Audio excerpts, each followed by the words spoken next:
महिला रिजर्वेशन पे बहुत लोग बोले। मैं अंत में अपनी बात को समाप्त करके इस बात को मैं कहना चाहूंगा, मित्रों, इसी देश में दुर्गा बनाते हैं, हम सीता बनाते हैं, काली बनाते हैं, सावित्री बनाते हैं। कौन कहता है महिला रिजर्वेशन? हम कहते हैं 100% करो, लेकिन भारत की हकीकत को छोड़ के करोगे और कहोगे कि सब लोग सहमत हो जाओ। दुनिया देश में कोई वाकबला, जितनी चाहे ब्यूरोक्रेसी है, मेरे पास वक्त नहीं है, लेकिन मैं आपको बताता कि चाहे ब्यूरोक्रेसी हो, चाहे मीडिया हो, चाहे सरकारें हो, सिर्फ सदन में थोड़ा बहुत चेहरा बदला है। गरीबों के हाथ में वोट आया है तो यहां घोड़ो राम, हर तरह का इंसान यहां, हर बिरादरी का मामूली आदमी यहां आ जाता है। आप 183 सीटें कर रहे, आप दिल्ली से रेवोल्यूशन कर रहे हैं, 60 बरस से कर रहे हैं। मैं आपसे कहूं कि सीता से लेकर इस देश में कितनी नारियां हैं जिनका दिन भर महिलाओं को बताया जाता। हिंदुस्तान की मां गुलाम है जाति व्यवस्था के कारण। हिंदुस्तान की मां आजाद हो सकती है, हिंदुस्तान की सब बीमारी मिट सकती है। तोड़ो जाति को, हम सारे रिजर्वेशन वापस करेंगे। जाति तोड़ो, जाति बंधन करके मुट्ठी भर लोग इस देश को हजारों बरस से चला रहे हैं। इस लोकतंत्र में हम लोग यहां कुछ संख्या में आ गए। आपके दिल और दर्द में दर्द है, हो सकता है आपके मन में ना हो, लेकिन यह महिला रिजर्वेशन आपने इस देश के शूद्रों को, अति शूद्रों की संख्या घटाने के लिए जाए।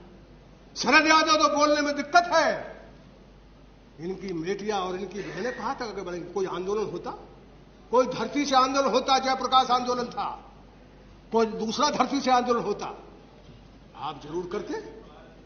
लेकिन बिगड़ आंदोलन के यहां कुछ महिलाएं इकट्ठी हो जाएंगी और कहेंगी महिला रिजर्वेशन। हो सकता है हमारे पास संख्या ना हो, लेकिन मैं कहता हूं सुकरात अकेला मर गया जहर खाकर। हम जहर खाकर सदन में मर जाएंगे, लेकिन सच यह है कि हिंदुस्तान के 90-95% लोगों को गला काट कर ये महिला रिजर्वेशन लाना चाहते हैं। ठीक है। महिला रिजर्वेशन लाना चाहते हैं। इसलिए मैं आपसे विनती करूंगा कि इस देश में सावित्री, सीता तो प्रतीक नारी है। इस देश की सबसे तेजस्वी महिला द्रौपदी जो है, उसका कोई नाम नहीं लेता। और मैंने कहा ना, हिंदुस्तान की औरत जो जाति व्यवस्था बना के रखना, इसलिए यौन सुस्ता का जो कंसेप्ट हमारा है, उसी के चलते उसको गुलाम बना के रखा है।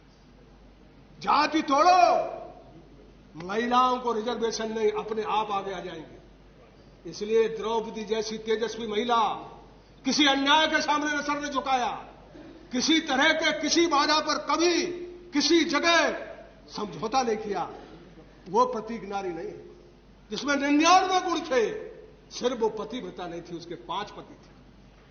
सिर्फ हिंदुस्तान की औरत को पतिव्रता और पतिव्रता साथी के साथ वफादारी होना चाहिए, लेकिन यह वफादारी हिंदुस्तान की आधी मां और आधी औरत को गुलाम बना दे, उसको पूरी तरह जंजीरों में जकड़ ले। इस आजादी को तोड़े बगैर, और आजादी, इसकी आजादी होती महिला के रिजर्वेशन से नहीं, किसी महिला को अध्यक्ष बनाने से नहीं, किसी को राष्ट्रपति बनाने से नहीं। ये तो टोटका है, हम इससे कभी सहमत नहीं होने वाले। हिंदुस्तान की औरत तो सही में कैद है, शूद्रों की कैद है, ज्यादा पछड़ी है, वो ज्यादा दिक्कत में है, वो ज्यादा पति से सताई हुई है, ज्यादा शराब वहां पीते लोग, उसको लिबरेट करो। तुम कहते हो मुसलमान की औरत कॉमन सिविल कोड, अरे इससे बड़ा मौका क्या है? निकालो बाहर उसको, क्यों नहीं देते उसको अलग से? तो इसलिए मैं आपसे कहूंगा कि इस पर बहस होगी, जब बहस करेंगे हम। लेकिन हम आपसे उपाध्यक्ष जी धन्यवाद करते हैं और यही कहना चाहते हैं, नारायण स्वामी जी, जो आपने लिखा है वो भजन है, उससे स्वर्ग जाते या नरक जाते पता नहीं चलता, लेकिन भजनों से देश नहीं बनता, सार्थक तरीके से आचरण करने से मुल्क बनता है, देश बनता है।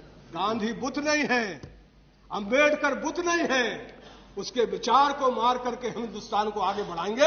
हमने मार दिया उसको, हमने उसको गिरा दिया है, मिट्टी डाल रहे हैं हम, और हम गांधी और लोहिया और जयप्रकाश और चौधरी चरण सिंह, महात्मा कबीर के चलते, क्या बात है, क्या चीज कही है। कबीर से बड़ा आदमी तो दुनिया में कोई नहीं है। वादक जी, आपकी पार्टी है, वो मार्क्स की कैपिटल की पूरी पोथा लिखती है, तब कहीं मार्क्स कैपिटल समझा सकते हैं। कबीर एक सेंटेंस में कह देता है, साधु इतना पाइए जामे कुटुंब समाए, मैं भी भूखा न रहूं साधु न भूखा। ठीक है, ठीक है। मार्क्स कैपिटल क्या कह रही है? धन्यवाद। इसलिए इन लोगों के विचार को यदि हम भजन बना के रखेंगे, इनके बुत बना के रखेंगे, देश बन नहीं सकता। इनके विचारों को जमीन पर उतारना, धरती पर उतारना है तो फिर सबको सच्चा आचरण करना पड़ेगा। और सरकार से मैं यही विनती करूंगा कि आपको मौका मिला है तो इसमें छेड़खानी ऐसी मत करो जो अधूरी हो, जो आपको खा जाए। यह आपकी सरकार शेर की सवारी है, संभल के चलना। नहीं संभले तो हमको कोई फर्क नहीं, हम तो विरोध में हैं, और विरोध में है तो पूरी तरह से विरोध में है। और इन्हीं निवेदन के साथ मैं फिर से राष्ट्रपति जी के इस अभिभाषण का समर्थन करता हूं। और उन्होंने जो भाषा का, पिछली बार अंग्रेजी में बोली, भाषा बोली, उनसे कहना मेरा कि आप हिंदी अच्छी बोलती है, वही बोलो, ज्यादा अच्छा रहेगा। उनको धन्यवाद देता हूं और अपनी बात को यहीं समाप्त करता हूं। बहुत बहुत शुक्रिया। धन्यवाद। श्री बी महताब।